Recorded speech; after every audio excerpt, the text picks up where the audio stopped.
எனக்கு குழாவி கடிச்சிச்சு, அது வலி இருக்குது, அதுக்கு தான் கொடுத்தாங்க, இது குடிச்சா வலி போயிடும்னாங்க. இது எல்லாமே வந்து எக்ஸ்கியூஸுங்க.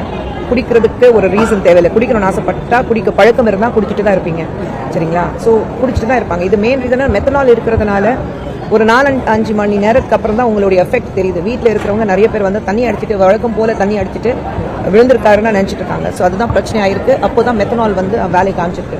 ஸோ நீங்கள் 5-6 மணி நேரத்துக்கு அப்புறம் தான் மெத்தனால் ட்ரீட்மெண்ட். ஏன்னா எந்திரிச்சாக்க கண்ணு பார்வை இல்லை, எல்லாமே விஷன் பிளராக இருக்குது, எனக்கு தெரியல, வாந்தி வருது, மயக்கமாக இருக்குது, அப்படியெல்லாம் பிரச்சனைகள் வரும்போது தான் பதறி ஹாஸ்பிட்டல் கூட்டிகிட்டு போயிருக்காங்க.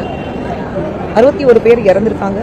ரொம்ப கஷ்டமான விஷயம். 61 குடும்பங்கள் வாழ்நாள் பூரா இந்த ஒருத்தருடைய சாராயம் சப்ளை பண்ணுறதுனால, மெத்தனால் சப்ளை பண்ணுறதுனால, விற்கிறதுனால 61 குடும்பம். இன்னும் 6 பேர் கிரிட்டிக்கல் ஸ்டேஜில் இருக்காங்க. 6 பேர் பொழைச்சிட்டு வரணும், கடவுள்கிட்ட வேண்டிக்கிறோம். ஆனால் 61 குடும்பம் நிச்சயமாக ஒவ்வொரு